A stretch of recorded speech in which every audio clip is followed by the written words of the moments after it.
Bonnie D. Graham. Thank you to the voice of Ryan Treasure, who introduces me so well. I'm Bonnie D. Happy to be here. And we've got I'm going to call this a family show. I don't usually do those, but those of you who are regular viewers, oh, come on, admit it. A lot of you watch the show all the time. You know, Eric Simone is on with me all the time. He's on almost every one of my series. He's a cool dude, and he's on my happy birthday show. And here he is on Technology Revolution. And I asked Eric, what is your team at Clearblade doing? What kind of expertise can they bring to us as a thought leadership team? And he said, well, you have to meet Aaron Allsbrook and you have to meet Martin Pandola because we have an interesting view on AI as part of things, our machines, our everyday go-tos, everything we do. So before I do any more talking, I'm going to read my formal opening. And gentlemen, when I call your name, and Eric, this is new for you, so I refreshed yours, so don't think I'm repeating anything. When I call your name, just wave. So today on Technology Revolution, the future of now, the future of our things plus AI. What's next and how? Bonnie D on her Scarlett mic leads the conversation with Eric Simone, Aaron Allsbrook, everybody wave, and Martin Pandola talking innovation. See conversation innovation. Will AI shift from the cloud to everyday earthbound things, from cars to toothbrushes? Let's imagine the changes it brings. Will it help us rest easy and guard our homes right? Our futurists share their predictions with expert insight. Here we go. Eric Simone. From Haverhill's breeze to Newton's embrace, then Chicago's pull set his life's new pace. At Purdue, Eric honed his coding might, blending bold ideas with a Hoosiers fight. IBM called in '88's time frame, Eric. Air traffic control became his game. From Rockville's hum to Kodak's code, Eric led with skill where systems flowed. In 2007, his Clearblade company took form, modernizing mainframes, defying the norm. By 2014, Eric's heart beat strong, IoT edge leading where future visions belong. Oh, that's wonderful. That's new. That's new. We redid it is that. new. You've only been on 20 times. It's a lot of work. I charge extra for that. That Aaron, call in '88 I answered was a landline, just so you know. there you go. Well, I think I still have one of code. I think I still have one of those around. Yes, I do have a tapping noise on my sound effects, but I don't have time for that. Aaron Allsbrook is here. From Raleigh streets where young dreams grew, Aaron built visions, brave, bold, and true. A middle school friend lit the tech spark bright. Aaron saw robots and flying cars in sight. From football fields to science Olympiad flair, and bowling club strikes that proved his skill and his care. Aaron earned NC State degrees with pride. EE and CPE, knowledge was his guide. At IBM, he tackled the Y2K scare. Then Clearblade was born from vision and dare. Now digital twins and edge AI he steers, connecting industries, shaping the future years. Aaron? Well read. Thank you. You're welcome. And Martin Pandola is with us from Austin's heart where big dreams start. Martin found code was his truest art. At UIUC, he earned degrees twofold in computer engineering, precise and bold. Clearblade engaged Martin in 2017, an intern with skills and a drive so keen. From gateways to sensors, lights that respond, and protocols woven with tech far beyond. As Clearblade Director of Engineering, Martin leads with skill, solving hard problems with sharp-edged will. Off the clock, he reads, studies psychology, writes games, and he roams and enjoys walking with his wife near Chicago's lakefront homes. What'd you think? How we do? Good? That was incredible. Thank you so much. I've never had an incredible before. Now I'm going to finish up with our visionary panelists. The future's looking bright as AI is set to transform our things with speed and light. From cars and pens to kitchen tools will accrue. Our savvy futurists predict what's likely to come true. So I did okay, Eric? Oh, that was fantastic as always. I'm glad. I learned more about Aaron and Martin than I have in the last few years. So I've got questions. I'll take those offline. You have to go back to the table at Clearblade. Yeah. I have a quick question for you, Eric, before we get into a little more bio. why don't you tell us again? I've asked you before, the name Clearblade. It's one word, capital C, Oh, capital B. Where'd it come from? so we wanted a name that meant getting down to business and cut through the BS. So we're a bunch of engineers here, so we like to underpromise and overdeliver. And so there's a lot of hype in the software world, and we like to keep our hype real. And so that's part of our kind of our tenet. One of the tenets here at Clearblade is work really hard and build the best software possible and prove it. And proof it. There you go. Yeah. Thank you very much. And thank you for promoting the show in your newsletter when we're Oh, of about to do a course. show. I appreciate that. And we have to do a shout out to Danielle. Why don't you do that? Say hello to Oh, Danielle. Danielle Schultz-Barend, our Amazing, our amazing. our Uber marketing person, the first marketing person and only marketing person that we have. So she does the work of 20. She's fantastic. And she's good at communicating with me on email. So I Oh, she's appreciate great. that. She's Yeah. great. Okay. I'm sure in the 12 lines I prepared in rhyme for each of you, we didn't cover everything. We covered the high points, but not everything. So, Eric, why don't you take 2 minutes, 'cause since you've done this before, two Yeah. minutes, lead the way. Give us a little more detail about what you're all about, separate from Clearblade, a little more Oh, about yeah, your yeah. path. So look, I've always been a restless individual. I'm a computer science person like the rest of our folks here, but I always wanted to do more than just code. And I remember just years ago in my 20s when I felt like I was being boxed in, I couldn't really spread my wings. I just told myself, hey, if I'm ever in a position of leadership, don't do that to someone else. So that's kind of the way we lead here. Um, I've got a wonderful wife and two now pretty grown-up boys, 20 and 17. And we just visited Purdue yesterday. So I was there for business, and my youngest son is hoping to go there. So that's the lifestyle. And I live up here in northern Chicago area where grass is green and the summers are nice and the winters are a little colder. And you are a frequent guest on my repeat series, on a subset of this series where we talk about the future of driving and AI. Yes. Vroom. And you're coming Yes. back in a couple, I think October 1st is Yeah, our yeah. next one. And we share car stories. Aaron, you might want to ask Eric. I'll Okay. send you the link to the past two Yeah. episodes. And my guests, Eric and two other gentlemen who are car aficionados have fancy cars in the background. By the way, I have to tell Aaron and Martin that I am an early woman in tech. And Okay. I was coding in COBOL on a Xerox Mm, Sigma 6 sure. CP5 mainframe and key punching 2000 Hollerith cards. And I Oh didn't my know goodness. that Hollerith, I just found out in one of my shows, my research yesterday, Herman Hollerith didn't just invent the 80 column card. Apparently, he invented the company that became IBM. I didn't know that. Huh. It had a very, very long name, and he was in one of my history lists for yesterday for August 12th. And I thought that was very interesting. Even I Interesting. was surprised. And then I graduated to coding in PL1, which might be an ancient language, Oh, on the an Oh, yeah. IBM. PL1. Yeah. IBM 4341, running a big system for the state of Oregon secondary schools. So it was very interesting. So I'm an early girl in tech. There you go. I still have my COBOL handbook. So there. Okay. So Aaron, I'm going to put you on speaker view now. It's your turn. Why don't you fill in some blanks for us, please? Tell us a little Yeah. bit more. You did such a great job. Thank you for that introduction. I'll My try to pleasure. add some color to it. I'm married with two kids as well. Most of my life, my kids have reached high school level, and we spend a lot of time doing basketball, which is pretty cool. We're in Dripping Springs, Texas, which is just west of Austin. So obviously, I'm in Austin a lot. And thankfully, it's green. Normally, it's not so green in this time of year, but we have a green background right now with great weather. I actually know a little bit about what you just talked about. I did my IBM days in two areas I really worked where I kind of grew up a lot as I did enterprise modernization, where I've even looked at your PL1 code. Who knows? Keeping that going and keeping it alive and making it fresh. And then I did a lot of enterprise architecture. So the other hat where you go on and you draw all the whiteboard stuff. So those were two areas I did prior to coming to Clearblade. But it's been a great chance. Eric talked about giving people a chance to spread their wings, and I look back and man, we have had so much fun building this product and somewhat naive in how we look at it, but really looking at just IoT in a big way. And it's a huge credit to Eric for kind of letting you spread your wings in a company like Clearblade. Not to make it an advertisement. No, No. no, that's Yeah. okay. And naive was the key word you mentioned, naive. Sometimes that's the innocence, the naivete, the fresh look Mhm, at some, mhm. right?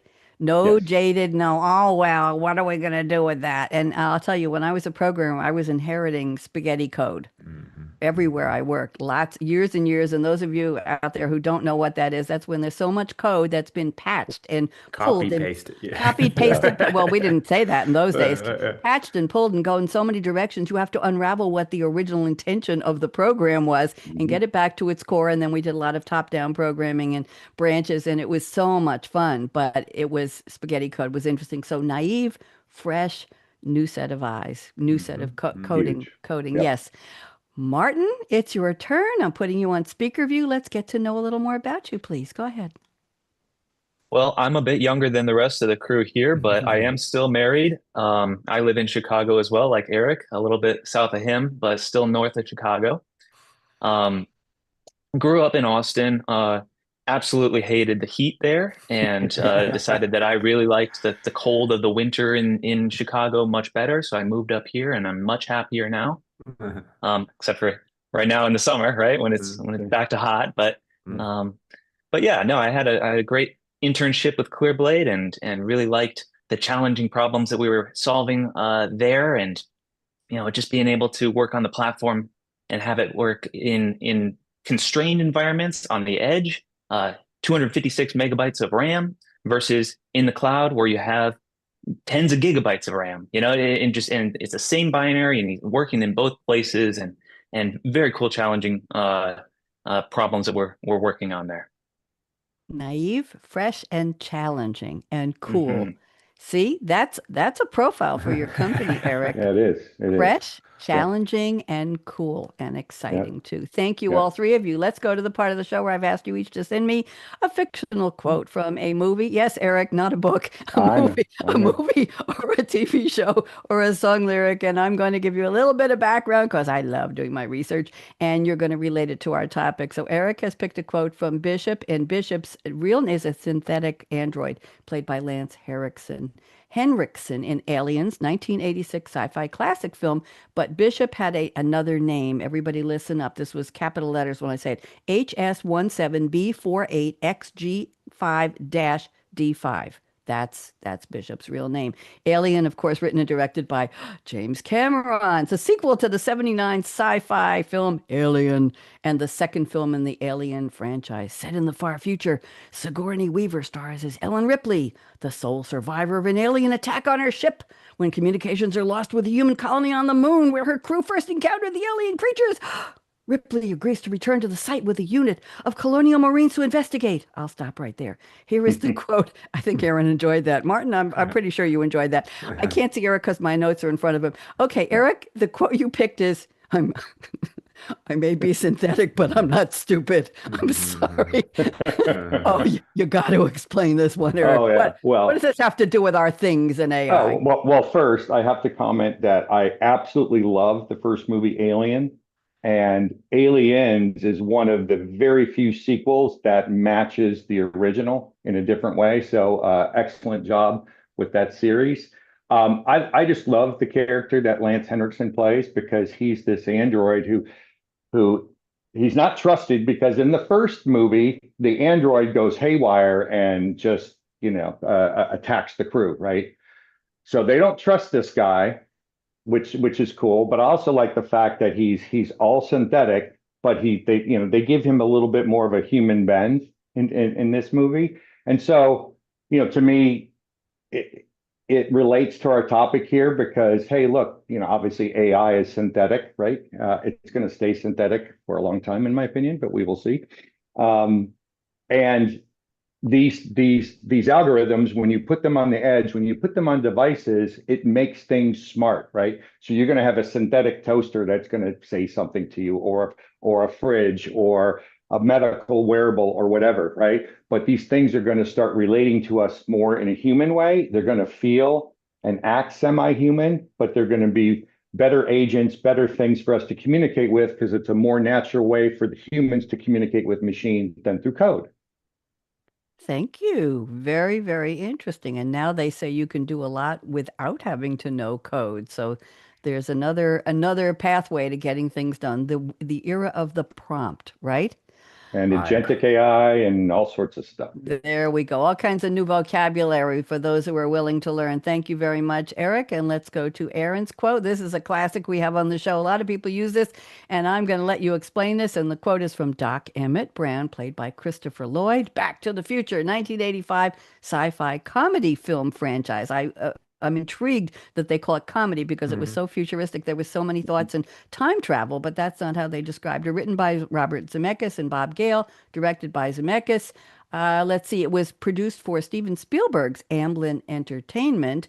The Adventures of High School Student Marty McFly, Michael J. Fox, eccentric scientist Doc Emmett Brown, and in the third film, Mary Steenburgen, a virgin, emerges as schoolteacher Clara Clayton. They use a DeLorean time machine to time travel to different periods in the history of Hill Valley, California. And in 2019, Marty McFly was Empire Magazine's 12th greatest movie character of all times. This is considered one of the greatest sci-fi films and one of the best films ever made. Interesting. And here's the quote Aaron has picked. Roads? Where we're going, we don't need roads. That's my best Christopher Lloyd I can do. Go ahead. Help me out here. Go ahead, Aaron. Yeah, well, I thought it was a great quote for especially this topic of what we're doing. And I absolutely loved that movie as a kid. I probably own a Tacoma to this day because when Marty McFly opened that thing and had that new cool truck, it was awesome. I don't know how much Toyota paid to be in that ad, or that movie. But no, you look at where we are right now, and we're in that time frame, and you see people imagining, and I love a few other sci-fi franchises for that reason of just imagining of what we're going to do and how much have we gotten right. And that movie was really full of things, right? The flying cars, the skateboards, the clothes that dried themselves, the 3D holographic images that were the advertisements just for you. They did a great job, and they didn't nail it, right? But they did a great job of understanding the world of all these computers is going to come to us, the television with 5 channels watching at the same time. So I just loved that idea. There was a brief moment when I had long hair, actually a number of years where I had long hair, but it turned gray. So I started calling Doc. So I had to avoid that by trimming it back. But ultimately, a little bit of a tie-in to me and Doc and what we've been trying to do with this Internet of Things.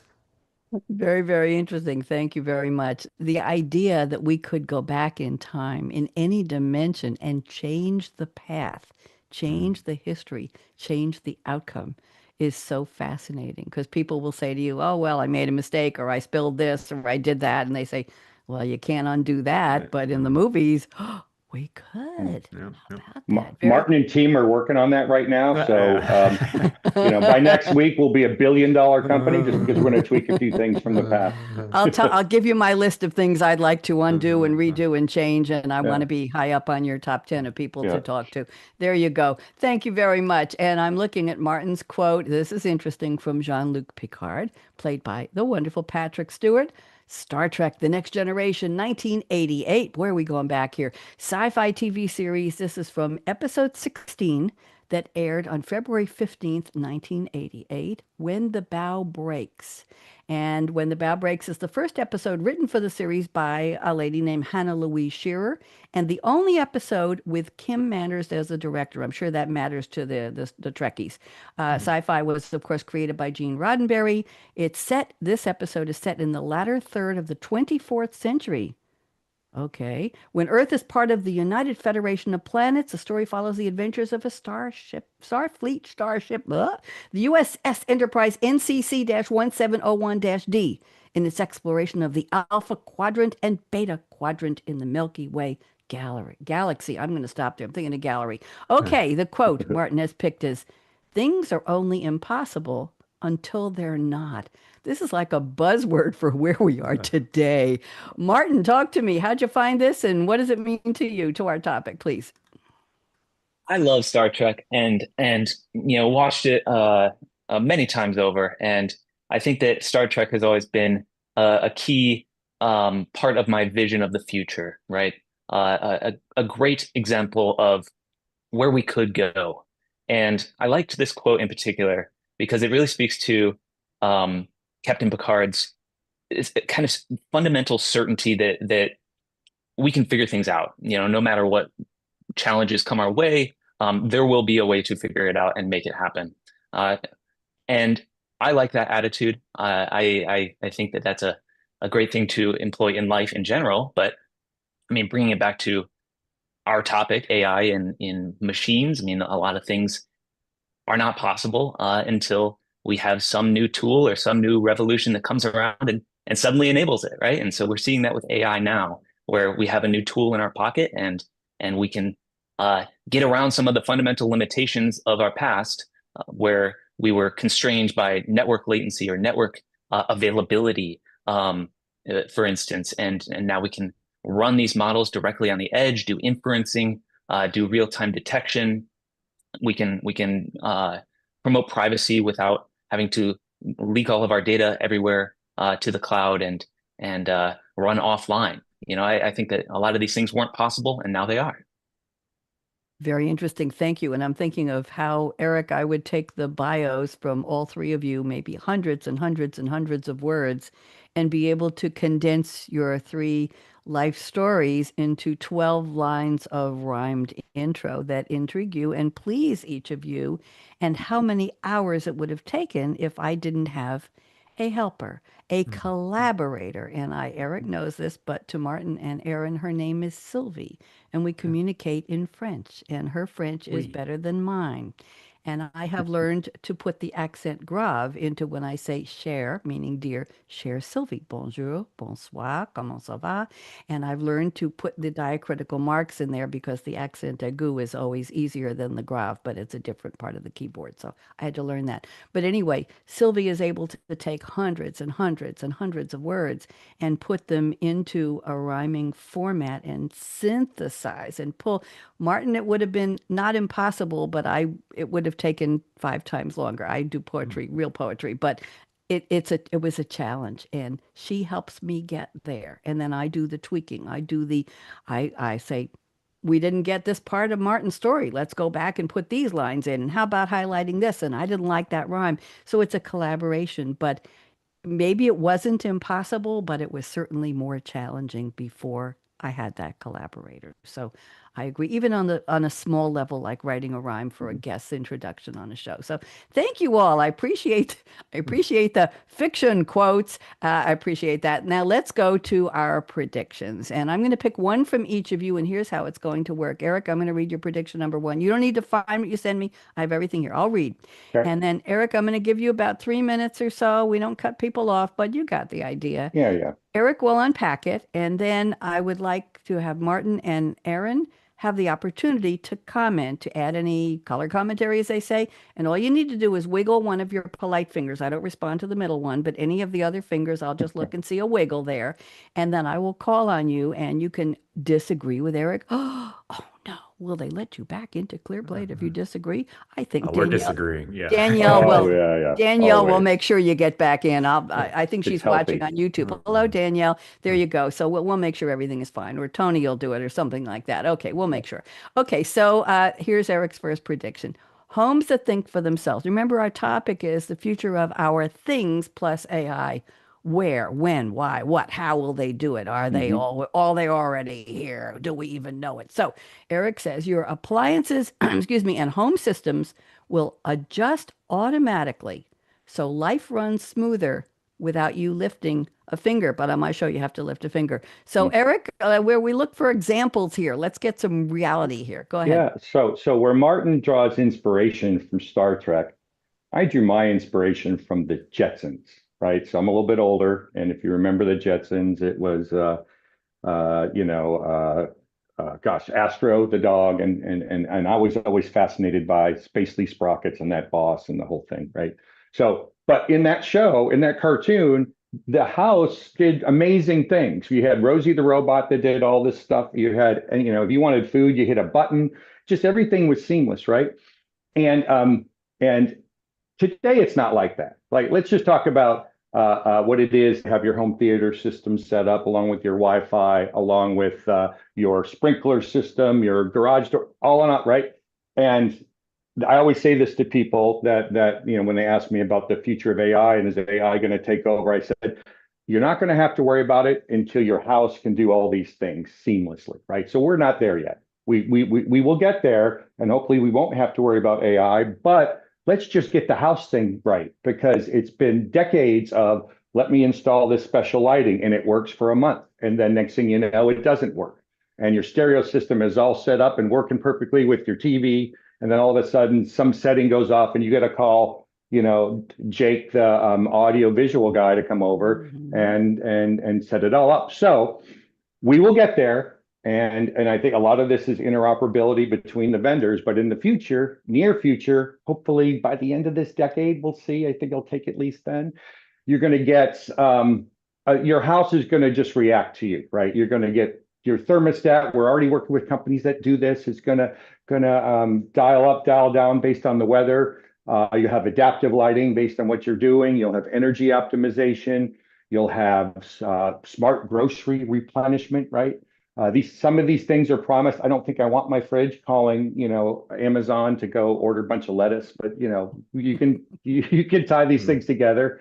Blinds and vents will adjust. You go away on vacation, you'll come back, and your house is nice and cool, and it'll turn up. So these things will happen, and they'll happen with the benefit of AI running on these devices within your home, to then handle the differences between the makers, right? You've got Samsung, you've got Sony, you've got, GE, whatever the appliances are, and everything communicates in a different way. But with the help of AI and agentic AI and AI at the edge, these things will become more seamless, because you won't have programmers that have to hard code all this stuff, that things will adapt. So I do see a future, and the future is going to be driven by AI and AI in these machines to help it all become more seamless. Thank you. Interesting. Okay. Aaron, I saw that finger. Go Yeah. ahead. Aaron gave me the finger. Yeah, I'm you got sorry. the waggle. Eric, I love the Rosie, right? You actually just sent me down a whole new path, and I wish I had said another prediction, because the Rosie idea of the Jetsons is so cool, because we do live in this world where we see moments of things starting to go together. But this infinite connectivity and protocols, Rosie could just go over and set it up for me, right? If my sound system cuts off, Rosie goes and solves that problem. Rosie mows the grass. I mean, to me, suddenly, if you think about, just the way our phones condensed our calculators and everything down to this one magical device, maybe we're in a future where I don't have to have a vacuum robot. I have a robot that knows how to vacuum and all this stuff, right? And so to me, I think that's an interesting path of what will condense, because a lot of what you said is just, opening and closing blinds. Well, maybe we're going to get to the point where we have that helper, that all-in-one helper, and it keeps the other stuff together. So pretty fascinating thought, where you took me down a whole other rabbit trail. Well, I think that makes sense too. Less motors, right? They're all in Rosie. Yeah. There you go. Yeah. Martin, anything you want to say? No, I love it. I mean, we're already going down that route. I asked ChatGPT for help with my washing machine the other day, and I didn't have to break out the manual, but it spit out exactly what the instructions were to help me with my specific unit. And so it knows how to do this stuff already. Yeah. It just needs to be able to interface with the human Hold on. interfaces that we've designed. Right? I want to know what was wrong with your washing machine. I want to know what did I've never heard this before. What did ChatGPT, what was your question? May I ask? I think Martin just froze. There you go. There you go. I'm Okay, sorry, you I froze for a froze, second. That's okay. What No, were no, you asking? it was a simple problem actually. It was just that the door was locked, and I couldn't figure out why. It was midway through the cycle. I stopped it. It locked, and no, it told me that, oh, it was because this and here's what I have to do, and enter this code or whatever, and it unlocks it. Yep. I had Problem that, solved. and I never thought to. I had a couple of years ago. I never thought to ask Sylvie for help with the one. That is fascinating. Before we go on to a prediction from Aaron, I want to pose a thought to the panel, a question, and my question is: will people know that AI is doing this? Will it be something you'll need to sign a disclaimer? Yes, I'm allowing AI into my washing machine, maybe not my refrigerator. I don't want too much lettuce. Eric, it's time for another salad, please. Tell everybody. Danielle, he needs a salad today. Make sure he doesn't get a burger. Whatever. But my point is, we know about technophobes and technophiles from way back. We know about people who embrace versus are scared or hate, in quotes, the new technology.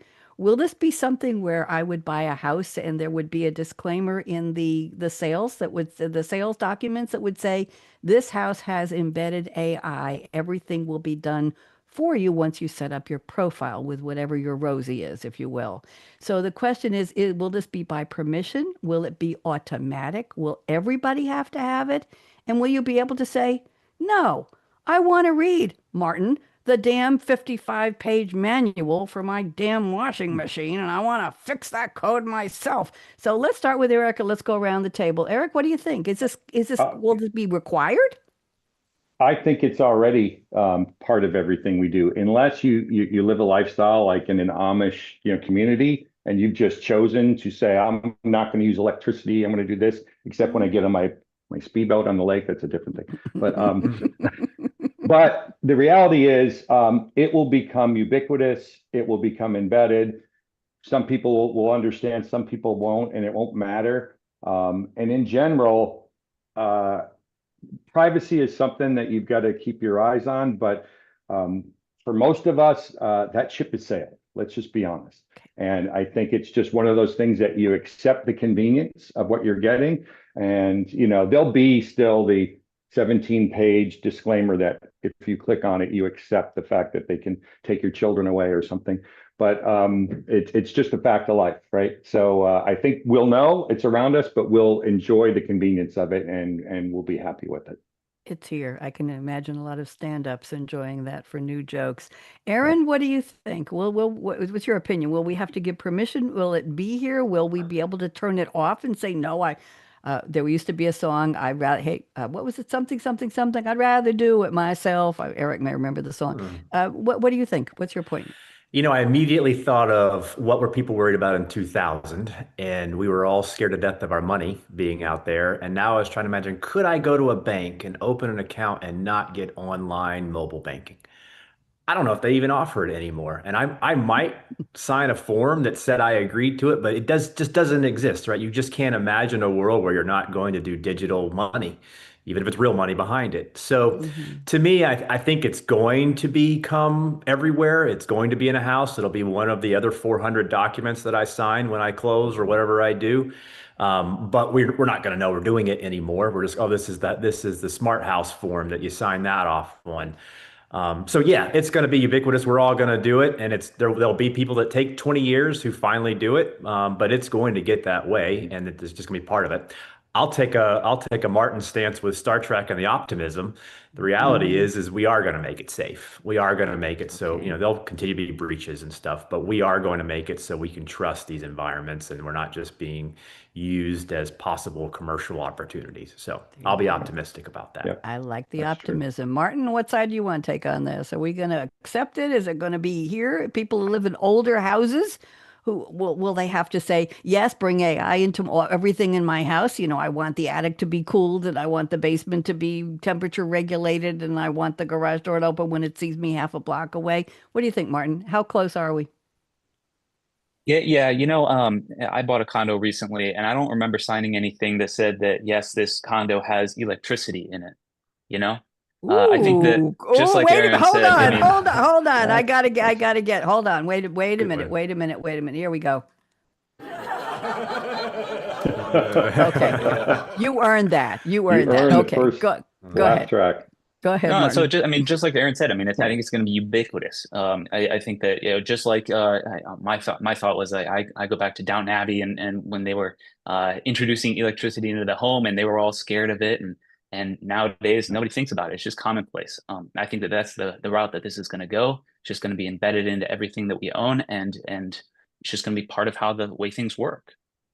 Thank you That's a very great much. answer. Good. All good answers. Thank you. I'm going to move on to Aaron, you sent such interesting predictions, and I'm going to pick number 4. Let's see if you like this one.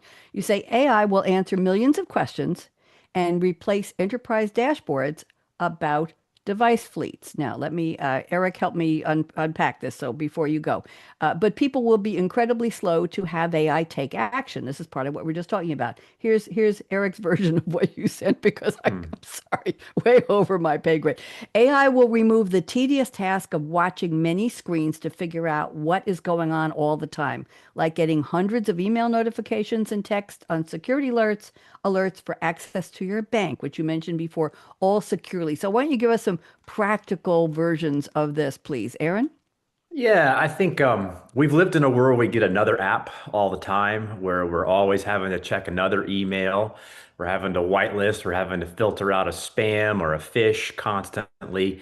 And it's all this human filter, it's this human presentation.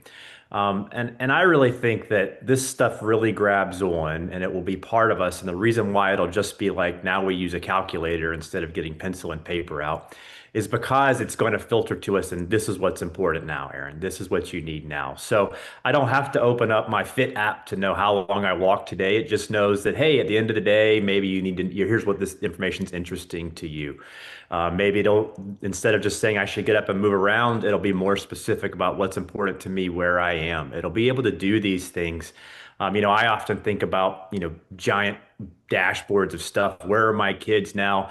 I think about where my kids are. Maybe it's just going to tell me when I need to worry about my kids or not worry about my kids. It knows what's going on.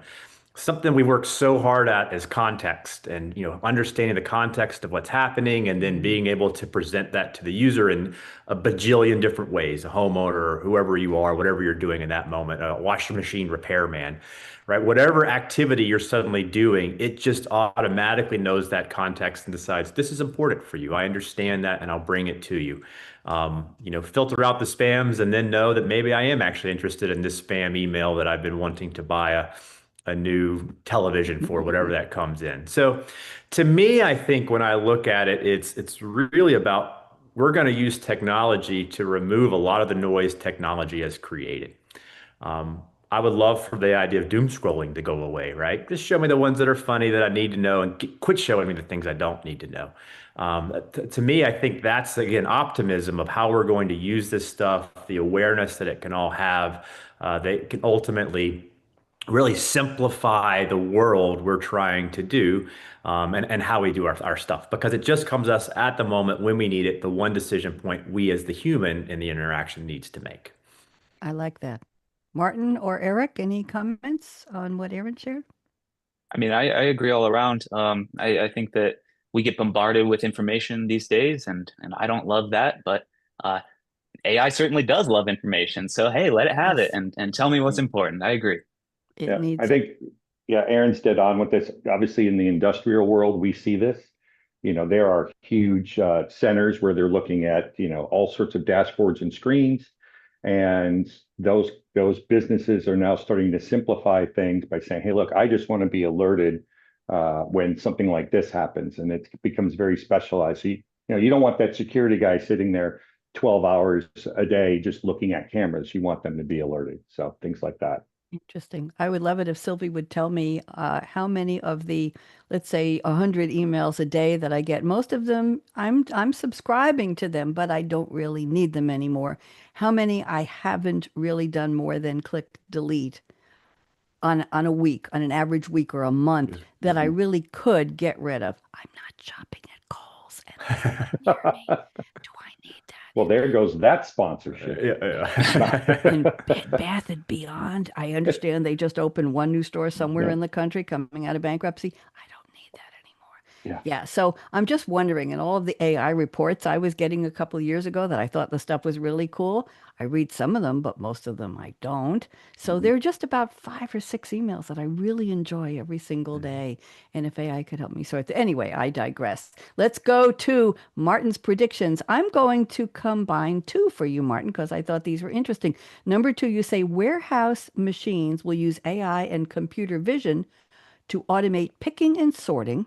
And then you say delivery robots will use AI for real-time obstacle avoidance and route adjustment. So I think we're talking about goods, right? Getting stuff from point A to point B, whether it's from the originator to the manufacturer to the warehouse to the customer, blah, blah, blah, to the delivery service. So why don't you unpack this is a different way of looking at our topic. Martin, go ahead. Yeah, the delivery robots is an interesting one. I mean, I view this one mostly as like food delivery, right? We see these around town in Chicago, and Google Maps is great for routing cars, but it doesn't have much information on the sidewalks.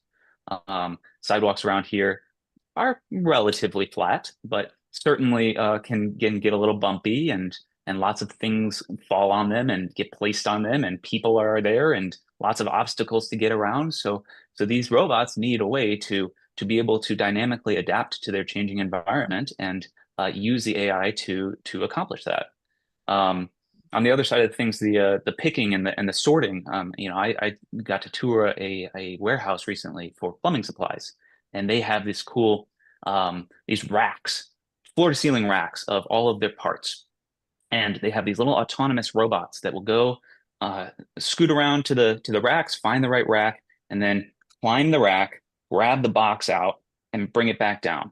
But then on either side of that, you still have people putting the stuff into the boxes, and you still have people that are taking the stuff out of the boxes, right? The robots are just that intermediate step of storage and retrieval. So I think that prediction is on those ends of that process, where we can use the computer vision and AI intelligence to be able to actually use picker arms to grab those products and put them in the right boxes and take them out and put them in the delivery robot vehicle like we were talking about earlier. Interesting. And that, of course, gets into the lower level jobs of who was doing the picking and the packing and the moving, and that's a whole other story. But I want to bring in, before we go around the table, Eric had a prediction similar to this. Eric, you said stores will quietly fix problems and restock themselves before you even notice something is missing. So when we're talking about consumerism, so Eric, why don't you add on to what Martin said through that if you'd like to? Yeah, well, it's an extension of exactly what Martin's saying, right? So Yep. automated inventory tracking. So look, used to have a women's clothing store in Austin, right? This is probably more for big shopping, but in general, keeping inventory is a tricky business, right? You want to keep just enough to have what customers want, but you don't want to have huge amount of storage. So when you automatically have robots or different devices that can stock these shelves when something gets low. That's probably already starting to happen now. So dynamic restocking, real-time pricing will add into this, right? Maintenance on the fly. So all this is capable, what Martin's talking about, what Aaron's talking about, what I'm talking about, because you can take that AI model out of the cloud and put it on these devices and have very specific ways to control these devices. And that's really the big movement here, is getting this AI embedded in our machines. There it is. Aaron, you want to join us? What do you think? Yeah, I mean, I'm fascinated with the food delivery, right? Because I feel like we've gotten I mean, I watch Waymos drive around now, and the light turns green, the car goes, and it's awesome, it's cool and watch. But then you think about somebody dropped a paper bag on the sidewalk, and now the McDonald's can't get delivered, right? The whole nother level of AI that has to sit on this machine that's even smaller and doesn't have a giant battery and all these computers. That idea that AI is shrinking down in that use case is cool. And I don't know why, when I thought about this topic, you didn't even say it in your headline, but like AI and my toenail clippers, right? I mean, why would I ever need that kind of stuff? I talked about toothbrushes, though. Go ahead. Yeah. So, Well, I thought about toenail clippers, and at first I was like, what a stupid idea. Why even entertain it? No, it's And then I not. thought, I know how to clip my own, but when I had a newborn, that was really stressful to figure out what to cut on that little newborn hand. And then I wish I could figure out how to cut my dog's toenails, because they charge me like $75 to go in there and do this. And my dog panics. Maybe if I could just do it every day the right way, my dog would be like, oh, this is what we do. So I just thought, there are these use cases, just like a little tiny delivery food robot that's going to take massive AI and can really hit some things that are incredibly important. So I enjoy that idea of just that vision of, and it has to get local, right? We hear that with all these use cases. So pretty cool, Martin. I like it. Very cool. Yeah. I'm going to take it to another level. I'm looking at the clock. We got about 11 minutes left. That's plenty of time. 12 minutes left. And Eric knows that's like a whole other show. So, question. We've all been enjoying, or maybe not immediately the four of us, but people have been enjoying sci-fi movies for years and TV shows and novels that talk about automation gone wrong, about a house that overcooled itself, or a shade that pulled down when somebody needed the daylight, or a car that was programmed to go over the bridge that didn't have another side of the bridge, or the bus that didn't stop when it was pulling up behind somebody's car who was working for a company that somebody didn't want to succeed. We've all seen the popularity of this. So along with the wonderful Jetsons and all the things that somebody imagined decades ago that may or may not be happening well right now, we have seen people enjoying that fear in the media of what is going to happen What will happen when AI comes into these parts of your house? Will we need to be afraid? How will we control it? What if it goes awry? What if it gets its own personality and its Mhm. own full autonomy? That's what's on a lot of people's minds, I think, today. And we have enjoyed the media telling us to be afraid. Let's go around the table on that one because I think we've done some good work with the predictions here. Although I have one more from Eric, I'll sneak it in at the end. But Yeah. let's go. I want to go backwards around the table. Martin, you first. What do you think about the sci-fi that says be afraid? What do you think? I think that you can find a way to be afraid about anything. Yeah. I think that this really just comes back to my whole um, optimism about the future and being able to take a look at things and say, yeah, I mean, this could go wrong and it might go wrong, but those are going to be few and far between cases. And in the 99% of the time, it's going to go right and it's going to make our lives better. So don't let perfect be the enemy of good, right? And Hmm. let's get some actual solutions working before we start shutting things down. That's a good adage. Aaron, what do you think? How much should people be afraid? And should they say, but I saw it in the movie, but I read the Mhm. book and it was great, but not in my house? What do you think? Yeah, I mean, actually, it's a little bit of that prediction I had to talk about, but the people will be slow to take action. So while Hmm. we are going to have all this stuff that has access to all this information, we're going to be really slow to have it actually do things that are dramatic. Kill the whole power, whatever that might be, drive the car, and we're already seeing people slowly adopting it, and it's coming. But there's always going to be folks that are worried about how can I control the actual action point. So when I hear Hmm. this, it's almost like, if there is a connected toothbrush that does AI, and I don't exactly know what it does, but the first thing it's going to do is tell my dentist what's going on. It's not going to go in and clean my teeth or drill, a cavity out, right? Aha. So I Okay. feel like we're going to move that path iteratively and build that trust. It's weird to build trust with these machines, but we'll build that trust with this AI. And it's like checking and auto pay and those sorts of things. It slows down and you have to build that trust over time and it has to be earned. Has to be earned. Okay. Eric, Yeah. what do you think? Well, I mean, I love movies like this, right? Because it's horror movies are fun, right? Anytime there's new technology, you're going to have some writer, some director that's going to take it to the nth degree, right? And look, there was a movie in 1977 called Demon Seed, which was all about an AI home that became alive. I remember watching this as a kid. Pretty advanced for 1977, right? So this stuff is going to create great drama, great horror. But the reality is what Aaron's talking about is it's just going to be like we're going to do this in baby steps over time. Some people will embrace it. I mean, look, there are movies like Christine where the car is evil, right? I mean, it's to me, AI is like kind of like what Martin said. I loved it. What about electricity? I use the analogy that it's like television in the 40s, right? It looks like magic. It is magic. And then eventually, as we have it for many years, it's not magic, right? It Not just magic. becomes part of everyday life.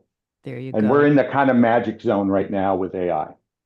Eric, I'm going to sneak in one more prediction from you on something we haven't Okay. talked about yet. And this will be part of your coming back on my show in a couple months about you're doing, no, you're not on the show. I have people coming on the future of construction and how Oh, AI will be part of buildings. And they each present three sites around the world. These could be public places, they could be housing developments, they could be anything where AI is part of either the build or what's going to happen with it. So I thought you might be, but here, this is interesting. Eric says public spaces that react in real time, streets, airports, and stadiums, or is it stadia, will adapt instantly to keep you safe, keep you comfortable, and keep you moving. Eric, I can give you about two yeah, minutes on this before sure. we head down. Go ahead. Well, we're going this direction. Look, I was just at Purdue yesterday. They've got the largest lab for high performance buildings in the world, right? And so they're testing these things out. I think the harder thing is to commercialize and get it in the public's hands. But you're going to see, I would love this at my sporting events, right? I go see the Chicago Bears when they're good.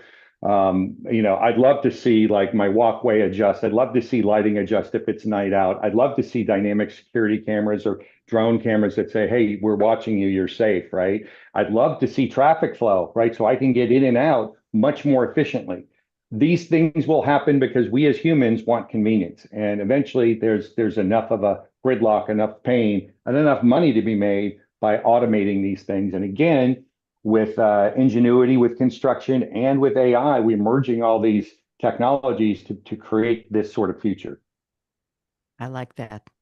Okay, we have time for me to go around the table. We're going to call this the lightning round. I don't usually do this, but I think Ooh. it'll be fun. I'm going to start again with Martin. I'll work my way back to you, Eric. So, Martin, if you could have a wish list, what would be the top two things you would like to see AI become part of in your home environment or in your community environment? Something that with which you interface just quickly, and then Aaron, you'll be next, and then Eric, and I can give you each about 40 seconds. So, Martin, go. All right. I think my dishwasher is one of them. I don't know why I can never get it to fully dry my dishes. And no matter how I arrange them, if I could just get that thing to figure it out Love for it. me, I would Yeah. love it. I Um, love it. and then yeah, my washing machine as well. I think clothes washing is another one that I think is kind of a pain, and I would love to see some of the rough edges around that get sanded out. Very interesting. I would like to figure out a way to make my dishwasher wash 12 dishes because it's just me without taking a 3 hour cycle. And that's the Hmm. quick one. 3 hours of Energy. that damn Yep. thing running. Are you serious? I mean, fill the sink with hot water and put the soap on and get a fresh towel, and it's done in 3 minutes. Yeah. 3 hours. Okay, but they say it uses less water than hand washing. I don't believe it. Aaron, what would you like to see? I'll take an easy one because I use a coffee press and I sort of enjoy using kind of old school ways to do things versus, say, the new pods or whatever. But it would be nice to, how long should I grind those beans for? How long should that water sit there? I'm just fascinated by using kind of the older technologies and doing them the right way, the things that took skill and extra practice. So I almost kind of like the idea of taking this back to our less functional devices and let them kind of do more for us. There's all kinds of like man skills or other skills you're supposed to know in life that you never master anymore. Man Um, skills? Did you say well, man skills? well, how to tie a good People knot, skills. that people People skills. skill. Yeah. Yeah, just all these things that you kind of never got because you lived in this modern world. And I'm just sort of like, it would be Yeah. cool to go back and really understand how it works. And I feel like AI is kind of a way to bring that back to us. Yeah. Anyway, it's an idea. Okay, there Yeah. you go. I got, oh, we go. Okay, we're revving up the cars. Eric, I used that on yours. Okay, I wanted the Oh. gas. Eric, what would you like to see? I'm gonna go back to Rosie the robot. I loved what Aaron said, and mostly this is for my wife because she does so much for the family, for the house, for the kids, me, and I just don't like seeing her doing all that work, right? So if I had Rosie the robot that was doing that, then she could have more free time to do the things that she likes. So I'd love to have that personal assistant that keeps me on schedule because I'm a bit scattered, right? My wife helps me do that. Oh yeah. So if I had, and I don't have the patience I used to as a younger person, and even then my patience wasn't great. So if I want to go set up my stereo or have to fix something, it gets very frustrating, even with ChatGPT. So if I just say, "Hey Rosie, can you go fix the home theater system? It's not doing the surround sound right," and Rosie gets it done. That would be an ultimate for me, and I would rather have that be a non-human because I don't like having assistants or ordering assistants around. It just feels weird to me. So I'd rather just have a robot do it. I'm still stuck on Eric saying you said that you're scattered. That to me just doesn't compute at all. I'll One just keep Martin and Aaron on for a little bit longer without one me, and quick you'll learn. question. You get to give a gift to somebody that has AI functionality in it, let's say to a parent or a good friend or a spouse. One item per. No big discussion here. Martin, Okay. what would you give to somebody? I'm sorry, I missed the question. My What internet blipped. what would you give a device that had AI embedded in it to a friend or a colleague or a family member that they don't own that you thought would be good for them? One item. Something just to debug their local internet issues. I think that Okay, was that's a good. Aaron, that's perfect. Aaron, what would you give? Yeah, I was thinking of something to keep them from falling for spams and phishing attacks. I think that would be kind of an interesting one. Yeah. Okay, Eric, what would you give? What would you Um, give Tony? well, for both my wife and my mom, AI glasses that automatically allow them to see better. That would be Oh, wonderful because my mom's 84 and that's her biggest issue now is her eyesight.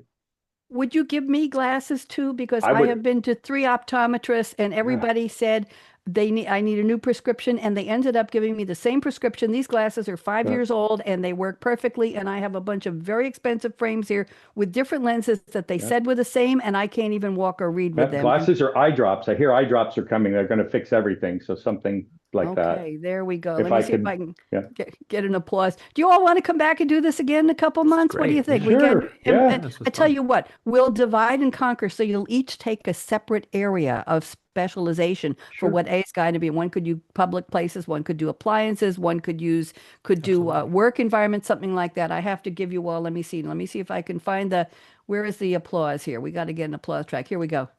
Come on, you. And it didn't go up. Hold on, here we go. Oh, and cheers. That's good.